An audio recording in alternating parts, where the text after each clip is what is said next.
Break के बाद आप सभी दर्शकों का स्वागत है। जिले के मस्तूरी थाना क्षेत्र में धर्मांतरण कराने के आरोप से हड़कंप मच गया। ग्राम मस्तूरी निवासी सुमित सिंह ने थाना मस्तूरी में आवेदन देकर शिकायत की कि ग्राम हिर्री में कुछ लोग ग्रामीणों को प्रलोभन देकर ईसाई धर्म अपनाने के लिए प्रेरित कर रहे हैं। शिकायत के बाद पुलिस तुरंत हरकत में आई और मौके पर पहुंचकर जांच शुरू कर दी। शिकायतकर्ता सुमित सिंह ने बताया कि 26 अक्टूबर की सुबह करीब 11 बजे उन्हें सूचना मिली कि ग्राम हिर्री में प्रार्थना सभा के नाम पर धर्म परिवर्तन की गतिविधियां चल रही हैं। आरोप है कि गोरेलाल टंडन और उनकी पत्नी सहोदरा ग्रामीणों को भोजन और आर्थिक मदद का लालच देकर धर्म परिवर्तन के लिए उकसा रहे थे।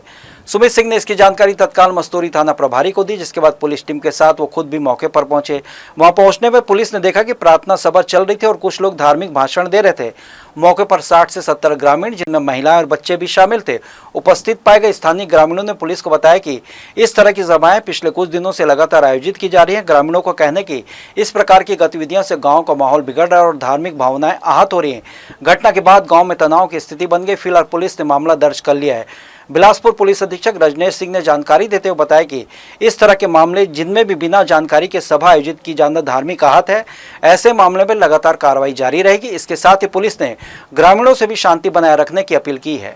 मस्तूरी थाना अंतर्गत सूचना आई थी कि धर्मांतरण की सूचना आई थी, जिस पर तत्काल थाना प्रभारी और थाने की टीम वहां पहुंची और उसमें संबंधित जो पास्टर हैं उनको लाया गया। वहाँ कुछ लोगों को प्रार्थना के नाम पर इकट्ठे थे और उनके खिलाफ एफआईआर की गई है, उसमें अरेस्टिंग की गई है।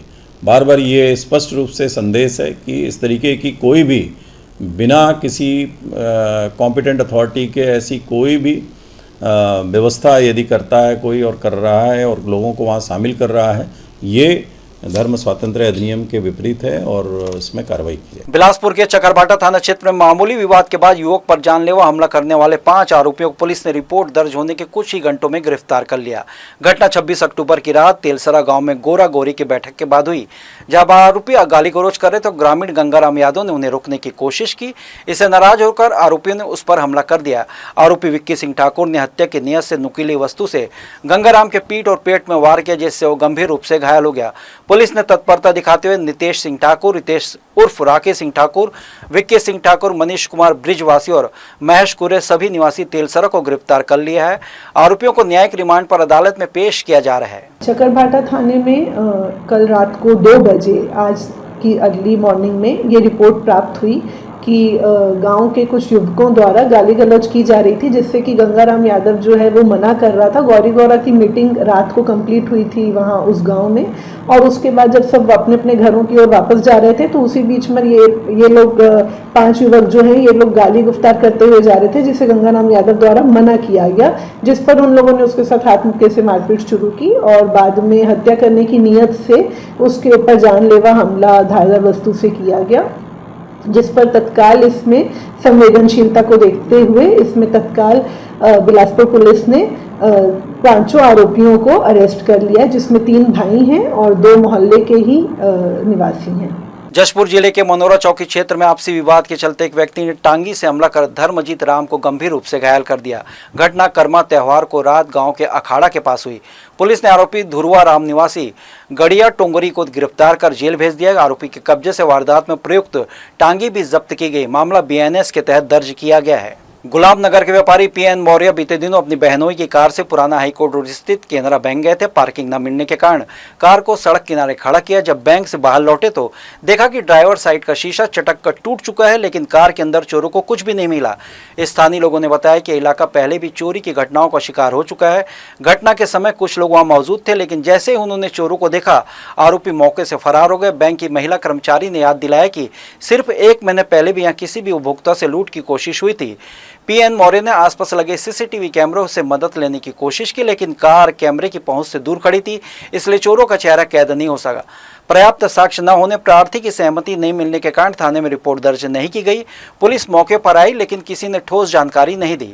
पामगढ़ थाना क्षेत्र के ग्राम चंडीपारा मुख्य मार्ग पर रविवार की रात लगभग 8 बजे अपने घर से निकलकर पैदल सामने की ओर मेडिकल स्टोर जा रहे एक बुजुर्ग को तेज रफ्तार बाइक सवार ने पीछे से टक्कर मार दी, जिससे बुजुर्ग उछलकर सड़क पर जा गिरा, जिससे उसके सिर पर गंभीर चोटें आई, जिसे परिवार के लोगों ने आनंद फानंद में एम्बुलेंस की मदद से पामगढ़ के सामुदायिक स्वास्थ्य केंद्र पहुंचाए, जहां डॉक्टर ने जांच उपरांत उन्हें मृत घोषित कर दिया। मृतक का नाम ईश्वर प्रसाद जायसवाल, उम्र 69 वर्ष, निवासी चंडीपारा बताया जा रहा है, जो कि चंडीपारा के पूर्व सरपंच नीतू जायसवाल के पिता थे। मिली जानकारी के अनुसार बाइक पर 3 युवक सवार थे। घटना के बाद 2 युवक मौके से फरार हो गए, जबकि एक युवक के घटना में चोटिल हो गया, जिसे स्थानीय लोगों ने हॉस्पिटल पहुंचाया, जिसे प्राथमिक उपचार के बाद उसे पुलिस को सौंपा गया। पुलिस की टीम मौके पर पहुंचकर दुर्घटना कारित वाहन और युवक को अपने कब्जे में लेकर मामले की जांच में जुटी हुई है। इधर मामले में पुलिस ने मृतक के परिवार की रिपोर्ट पर मर्ग कायम कर विवेचना में ले लिया है। सनातन परंपरा में छठ महापर्व केवल धार्मिक अनुष्ठान नहीं बल्कि जीवन दर्शन, आत्मशुद्धि और सामाजिक सामंजस्य का महोत्सव है। छठ व्रत सूर्योपासना और षष्ठी देवी की आराधना का अद्वितीय संगम है। छठ पूजा की सबसे बड़ी विशेषता है कि प्राकृतिक आराधना व मूर्ति पूजा नहीं बल्कि सूर्य और जल की उपासना है। राजा 4 दिवस से इस पर्व को तीसरे दिन डूबते सूर्य को छठ व्रतियों ने अर्घ्य दिया। इस मौके पर बिलासपुर में भी विभिन्न स्थानों पर छठ व्रतियों के द्वारा सूर्य देव की पूजा अर्चना की गई। हिंदू मान्यता के अनुसार सूर्योदय की आराधना से कर्ण का जन्म हुआ। द्रौपदी ने सूर्योदय से अक्षय पात्र प्राप्त किया। लोक परंपरा 4 दिनों का विधान है, जिसमें नहाय खाए, खरना, संध्या अर्घ्य, उषा अर्घ्य, लोकगीत, आस्था और सामाजिक एकता इस व्रत को जन जन का महापर्व बना देते हैं। सनातन धर्म में उषा और प्रत्युषा को सूर्य की पत्नियां माना जाता है, जो सूर्य की शक्तियों के स्रोत हैं। उषा सूर्य की पहली किरण का प्रतिनिधित्व करती है और प्रत्युषा अंतिम किरण का, जो क्रमशः सूर्योदय और सूर्यास्त को दर्शाती हैं। उषा एक वैदिक देवी है जिनका उल्लेख ऋग्वेद में मिलता है और वो सूर्यदेव की देवी हैं, जबकि प्रत्युषा गोधली या संध्या काल की देवी है, जो शाम की अंतिम किरणों का प्रतीक हैं। लिहाजा 4 दिवस से इस पर्व के तीसरे दिन छठ व्रत के द्वारा डूबते सूर्य को अर्घ्य दिया गया। इस मौके पर बिलासपुर में भी विभिन्न स्थानों पर छठ व्रतियों के द्वारा डूबते सूर्य को अर्घ्य देने के साथ उनसे परिवार में सुख समृद्धि की कामना की गई। हालांकि बिहार, उत्तर प्रदेश में हर्षोल्लास के साथ मनाया जाता है ये पर्व, लेकिन अब पूरे भारतवर्ष में पहले उत्तर भारतीय लोगों के द्वारा इस पर्व को धूमधाम से मनाकर परिवार में सुख समृद्धि की कामना छठी मैया से की जाती है। महिमा इतना अपार है कि हम कुछ बता ही नहीं सकते। जितना बखान करे उतना ही कम है। हमारे पास कुछ भी नहीं था। हम ससुराल से ही बनवास काट रही थी। फिर हमारी बड़की माई यहाँ बैठी है, बोली बेटी कहीं मत जाओ, एक बार हमारे कहते छठ के घाट चले जाओ।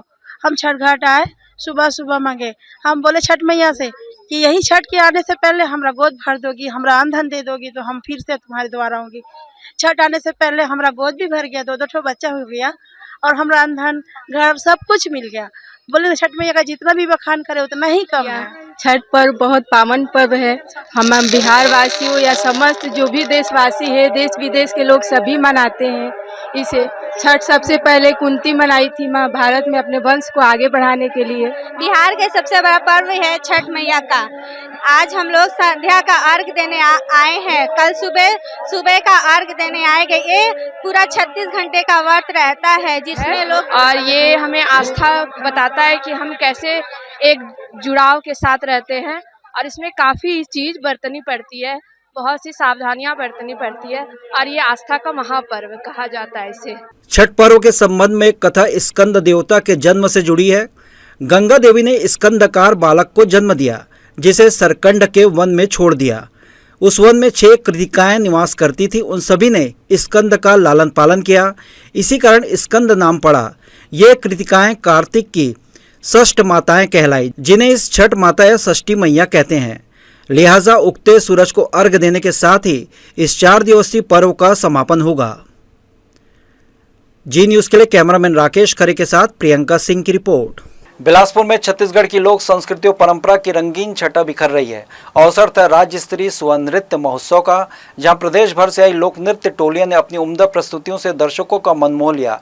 कार्यक्रम की शुरुआत छत्तीसगढ़ महतारी की वंदना से हुई, जिसके बाद मंच पर उमंग और उत्साह का माहौल छा गया।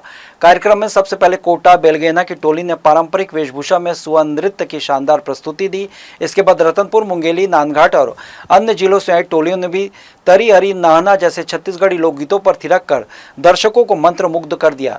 दर्शकों ने तालियों की गड़गड़ाहट से कलाकारों को उत्साह बढ़ाया और पूरे मैदान में लोक संगीत की मधुर गूंज छा गई। सुआ नृत्य छत्तीसगढ़ की आत्मा में रचा बसा एक लोक नृत्य है जो ग्रामीण जीवन, उत्सव और महिला शक्ति का प्रतीक है। महोत्सव में शामिल कलाकारों और सामाजिक कार्यकर्ताओं ने इस बात पर जोर दिया कि पारंपरिक लोक नृत्य और छत्तीसगढ़ी संस्कृति को नई पीढ़ी तक पहुंचाना बेहद जरूरी है।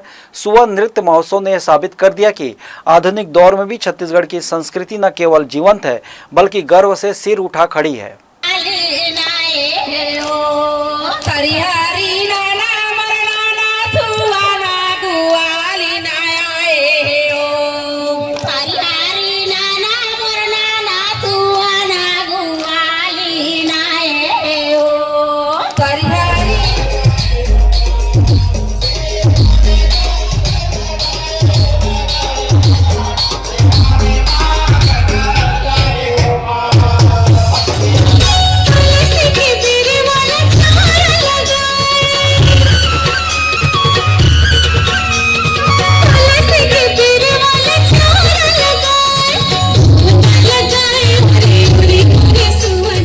नवयुवक कान्यकुंज विकास समिति और महिला प्रकोष्ठ के संयुक्त तत्वावधान में दीपावली मिलन समारोह के साथ नवीन कार्यकारिणी का शपथ ग्रहण कार्यक्रम कान्यकुंज भवन, इमलीपारा, बिलासपुर में आयोजित किया गया।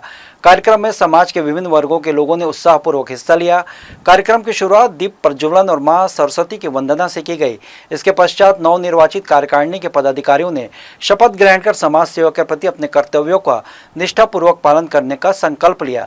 समाज के वरिष्ठजनों ने 75 वर्ष से अधिक के आयु वर्ग को सम्मानित कर उनके योगदान के प्रति कृतज्ञता व्यक्त की। इसी के साथ समाज के उत्कृष्ट एवं प्रतिभाशाली बच्चों को प्रमाण पत्र और स्मृति चिन्ह देकर सम्मानित भी किया गया। समारोह में रंगारंग सांस्कृतिक कार्यक्रमों की प्रस्तुति ने सभी का मन मोह लिया। कार्यक्रम का समापन पुरस्कार वितरण दीपावली मिलन के साथ हुआ, जिसमें समाज के सदस्यों ने एक दूसरे को शुभकामनाएं दी। यह आयोजन समाज में एकता, परंपरा और नई ऊर्जा का प्रतीक बनकर सभी के लिए यादगार बन गया। आज नवयुवक कान्यकुंज विकास समिति जो कि सन 1970 से स्थापित है, बिलासपुर में बुजुर्गों के द्वारा जो दीपावली दशहरा मिलन का यह कार्यक्रम बुजुर्गों के द्वारा जो स्थापित किया गया था, वो परंपरा को आज हमारी नई कार्यकारिणी भी उसको जीवित रखते हुए बुजुर्गों का सम्मान, बच्चों के सांस्कृतिक कार्यक्रम और दीपावली दशहरा मिलन के साथ आज हमारे शपथ ग्रहण का भी यह कार्यक्रम रखा गया है। नवयुवक कान्यकुंज विकास समिति और महिला प्रकोष्ठ की तरफ से प्रतिवर्ष दीपावली मिलन का कार्यक्रम मनाया जाता है और इस त्यौहार से संबंधित विभिन्न प्रकार की प्रतियोगिताएं महिला प्रकोष्ठ द्वारा प्रस्तुत की जाती हैं और सभी बढ़ चढ़कर हिस्सा लेते हैं। विभिन्न प्रकार की प्रतियोगिताएं हर साल अलग अलग ढंग में प्रस्तुत की जाती है। नवयुवक कान्यकुंज समाज बिलासपुर, इमलीपारा प्रतिवर्षानुसार इस वर्ष भी हम लोगों ने समाज के वरिष्ठ जन हम लोगों ने मिल कर के दशहरा दिवाली मिलन कार्यक्रम जो प्रतिवर्षानुसार इस वर्ष भी किया जा रहा है। इस वर्ष चूँकि चुनावी वर्ष रहा है समाज का, तो उसमें मनोनीत अध्यक्ष मनोनीत हुए और सर्वसम्मति से हमारे सदस्यगण मनोनीत हुए, जिनका आज शपथ समारोह भी है। खैरागढ़ पुलिस ने साइबर अपराध के खिलाफ ऐतिहासिक कार्रवाई करते हुए महाराष्ट्र के डोंबिवली और कल्याण में सक्रिय अंतर्राज्यीय साइबर गिरोह का भंडाफोड़ किया। यह कार्रवाई में 64,100 की ठगी की जांच से शुरू की गई थी, जिसकी शिकायत संगीत विश्वविद्यालय की छात्रा वसुधा सिन्हा ने की थी। जांच में पुलिस को ऑनलाइन गेमिंग और बैटिंग ऐप 100 बुक के जरिए 50 करोड़ रुपए से अधिक के लेन देन का पता चला। आईजी राजनांदगांव रेंज अभिषेक शांडिल और एसपी लक्ष्य शर्मा के निर्देशन में गठित टीम ने मुंबई में 7 दिन तक रैकी कर 2 अपार्टमेंट्स छापा मारा और 8 आरोपियों को गिरफ्तार किया। पुलिस ने मौके से 5 laptop, 14 mobile, 51 bank passbook, 51 ATM card, 15 chequebook और 25 सिम कार्ड जब्त किए। गिरोह सोशल मीडिया पर फर्जी साड़ी शॉपिंग पेज बनाकर ग्राहकों से प्रोसेसिंग चार्ज के नाम पर पैसे ठगता था।